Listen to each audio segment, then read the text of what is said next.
දැන් විනාඩි 16යි ඔබතුමාට ඉතුරු වෙලා තියෙන්නේ. Thank you everybody. முக்கியமாக இந்த நாட்டிலே ஒரு முக்கியமான பிரச்சனை இருக்கிறது. இன்றைய தினம் அன்றாதபுர வைத்தியசாலையிலே வைத்தியர் ஒருவர் நேற்றைய தினம் அவர் பாலியல் தொந்தரவுக்கு உள்ளாக்கப்பட்டிருக்கிறார். அதற்குரிய கண்டனத்துடன் முக்கியமான 3 விடயங்களை நான் இப்போது சொல்லணும். முதலாவதாக கிளிநொச்சி கரைச்சி பிரேத சபையினுடைய அடாவடித்தனங்கள். அதன் மூலம் இன்றைய தினம் கிளிநொச்சியிலே இருக்கிற கிளிநொச்சியினுடைய மார்க்கெட் சந்தையில் இருக்கிற வியாபாரிகள் மிகவும் மோசமாக பாதிக்கப்பட்டிருக்கிறார்கள் என்று சொல்லப்படுகிறது. சம்பந்தப்பட்ட அமைச்சரிடம் இந்த கோரிக்கையை நான் வைக்கிறேன். உங்களுக்கு தெரியும் 40 மில்லியன் செலவில் கட்டி வைக்கப்பட்ட 8 கடைகள் திட்டமிட்ட ரீதியிலே 10 மில்லியன் பெறுமதிக்கு அவை உயர்த்தி விலைக்கு கூடப்பட்டு அங்கே வாழ்வாதாரம் இல்லாமல் சிறு சிறு தொழில்கள் மூலம் அவர்களுடைய வருமானத்தை உழைக்கின்ற வியாபாரிகளை இன்றைய தினம் கரைச்சி பிரதேச சபை பாதைக்கு கொண்டு வந்திருக்கிற என்ற விடயங்களை சொல்லிக்கொண்டு, இரண்டாவதாக யாழ்ப்பாணத்தில் இருக்கிற முக்கியமான பிரச்சனை சாவகச்சேரி பிரதேச செயலகம். சாவகச்சேரி பிரதேச செயலகத்தில் இருக்கிற பிரதேச செயலர் தொடர்பான முறைப்பாடுகள் வந்திருக்கிறது. இது சம்பந்தமாக GA பிரதீபன் அவர்களின் கவனத்துக்கு கொண்டு வருகிறேன். நீங்களும் உடன்பாடு என்று சொல்லுகிறார்கள். அங்கே காணிக்கிளை மற்றும் ICT கிளைகளில் வேலை செய்கின்ற உத்தியோகத்தர்கள் சும்மா இருக்கிறார்கள். அங்கே மக்கள் திருப்பி அனுப்பப்படுகிறார் என்ற முறைப்பாடு இருக்கிறது. இரண்டாவது விடயம். மூன்றாவது, இந்த இன்றைய தினம் ஆன்லைன் சம்பந்தமான அமைச்சு என்பதால் இந்த பிரச்சனையை கொண்டு வருகிறேன். கிளிநொச்சியிலே ராமநாதபுரம் மாயனூர் என்னும் பகுதியிலே விபச்சாரம் செய்கின்ற ஒரு பெண்ணுடைய பெயர் ஷாலினி என்று சொல்லியிருக்கிறார்கள். அந்த பெண் தன்னுடைய டிக்டாக் வலைத்தளம் மூலமாகவும் அது தவிர யூடியூப் வலைத்தளம் மூலமாகவும் விபச்சாரம் செய்கின்ற விடயங்கள் பொதுவெளிக்கு கொண்டு வரப்பட்டிருக்கிறது.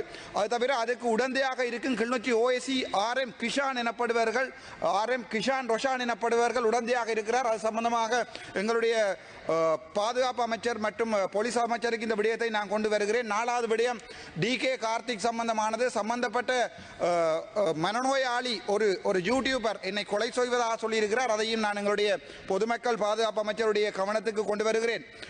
விடயத்துக்கு வருவோம். நாங்கள் நேற்றைய தினம் கிஸ்புல்லா என்று சொல்லப்படுகின்ற அமைச்சர் ஒருவர் ஒரு சில வசனங்களை சொல்லியிருந்தார். ராமநாதன் அர்ச்சுனாவை மருத்துவ பரிசோதனைக்கு அனுப்ப வேண்டும் என்று. மற்றவர்களை மருத்துவ பரிசோதனை அனுப்புவதாக இருந்தால் அவர்கள் மருத்துவத்துறைக்கு, அதாவது ஒரு மருத்துவ சாலைக்கு செல்ல வேண்டும்.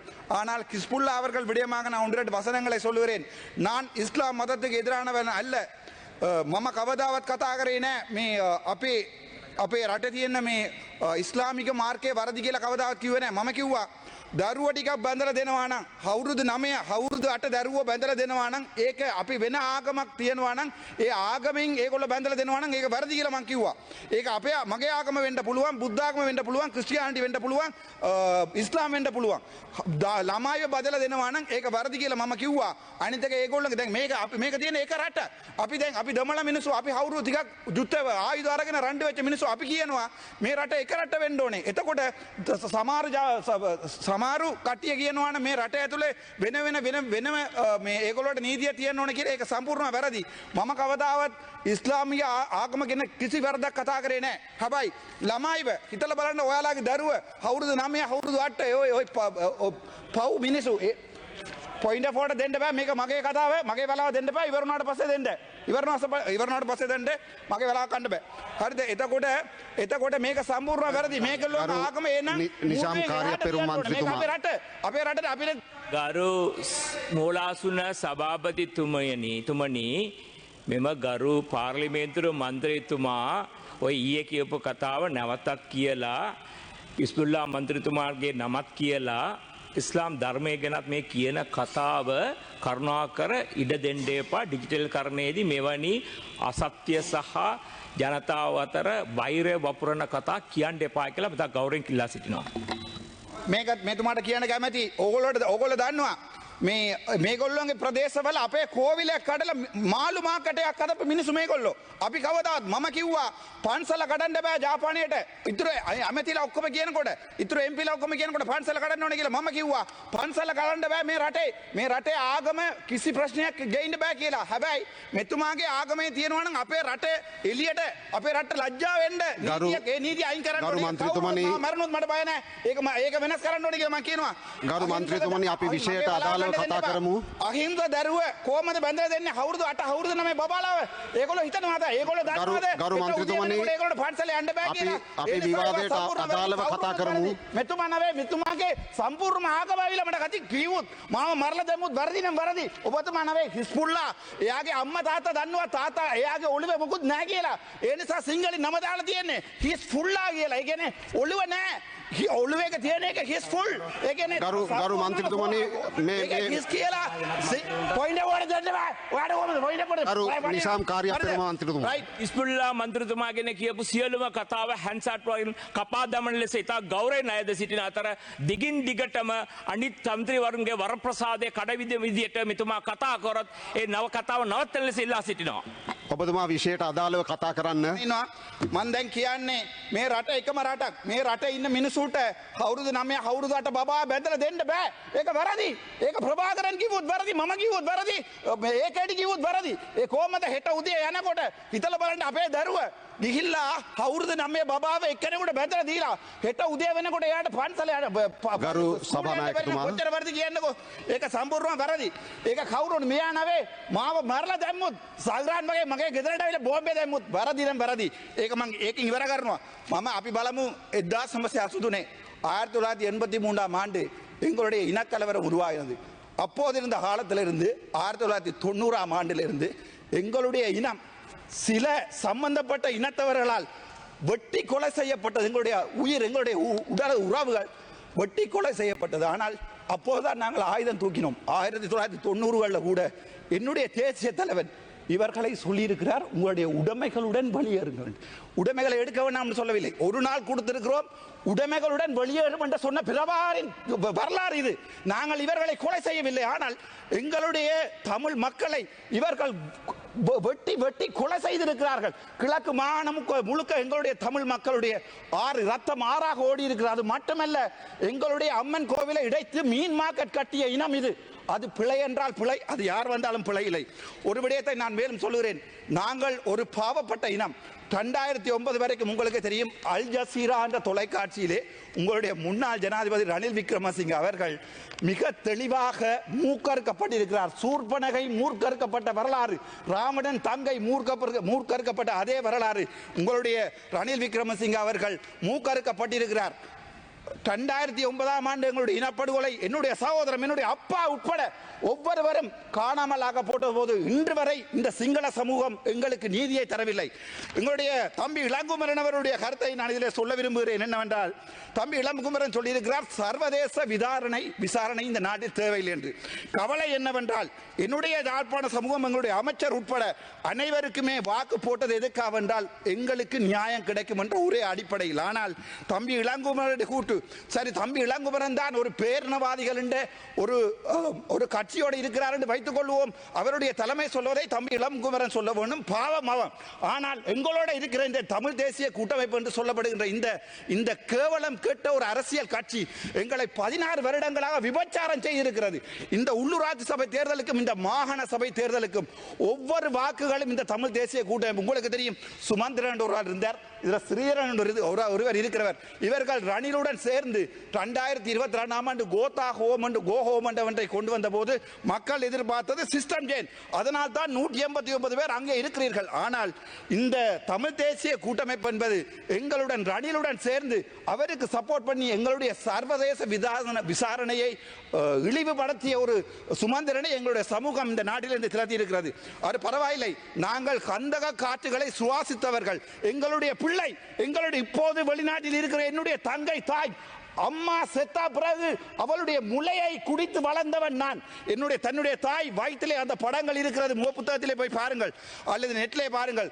தாய் செல் அடிபட்டு இறந்தா பிறகு இல்லையான் மொய்க்கின்ற தாயின் உடம்பிலே பாலை அருந்தியவன் என்று வெளிநாட்டில் இருப்பதால் தான் நான் இன்று பாராளுமன்றத்துக்கு வந்திருக்கிறேன். அவன் போட்ட பிச்சை, வெளிநாட்டிலே என்னுடைய சகோதரர்கள் போட்ட பிச்சையால் 3 மாதத்திலே நான் பாராளுமன்றத்தில் வந்திருக்கேன். ஆகவே மிகவும் தெளிவாக எங்களுடைய அரசாங்கத்திலே கேட்பது 2009 மட்டுமல்ல, சஹ்ரானுடைய இந்த இனவாதிகளுடைய இந்த சகல விடயங்களை நாங்கள் சர்வதேச நீதிமன்றத்துக்கு கொண்டு போக வேண்டும்.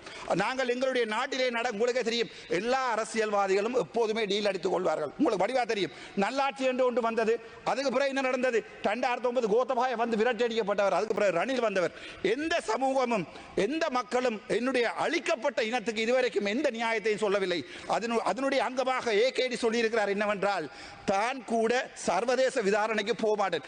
ஒரு வாக்கு யாழ்ப்பாணத்திலே ஏகேடியினுடைய கட்சிக்கு விழுமாக இருந்தால் அது என்னுடைய தலைவனுக்கும் என்னுடைய 44,000 போராளிகளுக்கும் இப்போது மீதம் இருக்கிற எங்களுடைய இனத்தின் கோடாளி காம்புகளாக இருக்கும் என்பதை உங்களுக்கு நான் சொல்லிக் கொண்டுறேன். அது தவிர உங்களுக்குமே தெரியும், எங்களுடைய புதுமாத்தலன் உட்பட சகல ஹாஸ்பிட்டல்கள் கூட ஷெல் ஆட்லரி அடிக்கப்பட்டிருக்கிறது, அங்கே புக்காரா அடிக்கப்பட்டிருக்கிறது என்ற உண்மையை அல் ஜசீரா தொலைக்காட்சியிலே எங்களுடைய முன்னாள் ஜனாதிபதி ஒத்துக்கொண்டிருக்கிறார். அது பரவாயில்லை. பட்டலாந்து படுகொலை உங்கள் சார்பாக நான் கதைக்கிறேன், உங்கள் குரலாகவும் நான் இருக்கிறதுக்கு தயாராக இருக்கிறேன். பட்டலாந்து படுகொலை எனப்பட்டுக்கிட்ட 88,000 உங்களுடைய சகோதரர்கள், உங்களுடைய ரோகண விஜய் வீரர் உட்பட எல்லாரையும் கொண்டு சுட்டு கொண்டே கனத்த மயானத்திலே உயிரோடு எறிந்த வரலாறு உள்ள ரணிலை நீங்கள் பிடிக்காமல் இருப்பது உங்களுடைய அரசியல் கலாச்சாரம் என்றால் நான் அரசியலிலே ஒரு புள்ளியாகவே இருக்க விரும்புகிறேன். சரி, அதையும் பார்ப்போம்.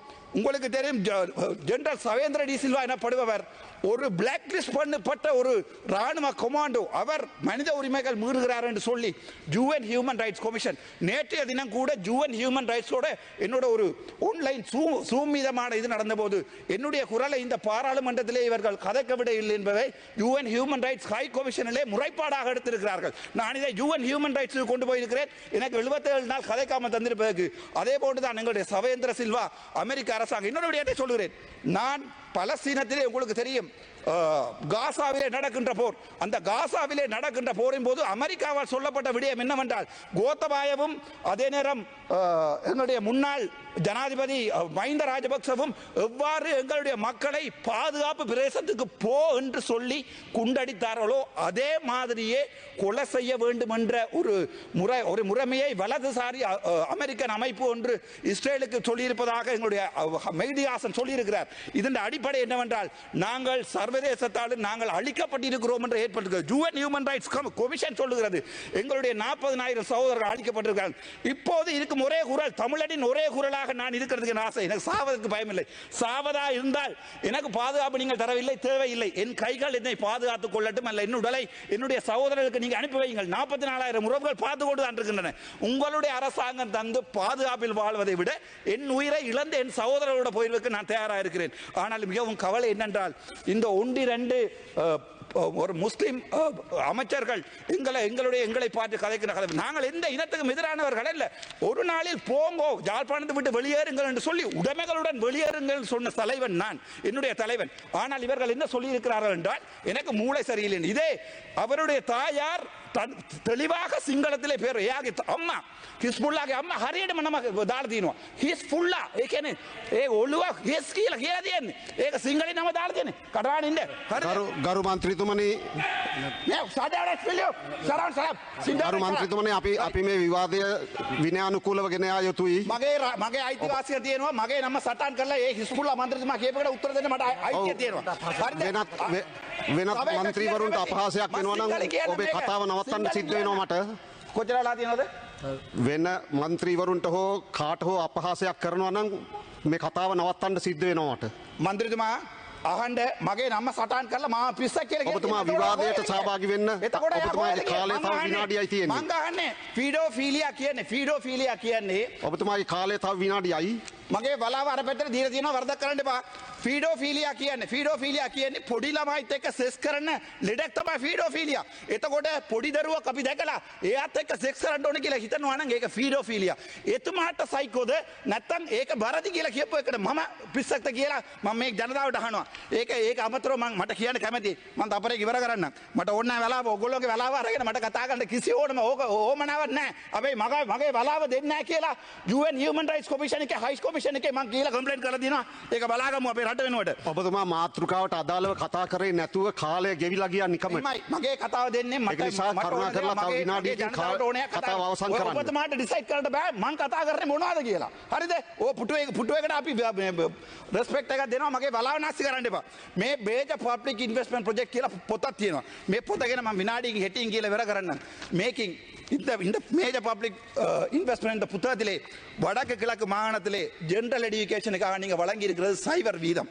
அதே மாதிரி யூனிவர்சிட்டிக்காக நீங்கள் அதாவது பல்கலைக்கழகங்களுக்காக நீங்கள் வழங்கி இருக்கிறது 0.28 வீதம், வடக்குக்கு கிழக்குக்கு 0.8 வீதம். அதே மாதிரி இளைஞர்களுடைய விளையாட்டுத்துறைக்காக நீங்கள் வழங்கி இருக்கிறது சைபர். அதே மாதிரி பெண்களுடைய பாதுகாப்புக்காக வழங்கி இருக்கிற சைபர். பின்னாடி இது religious and cultural and heritage ministry 2350 million பாவித்திருக்கிறது. ஆனால் இந்த புத்தகத்திலே வடக்கு கிழக்கு இருக்கிறது சைபர்.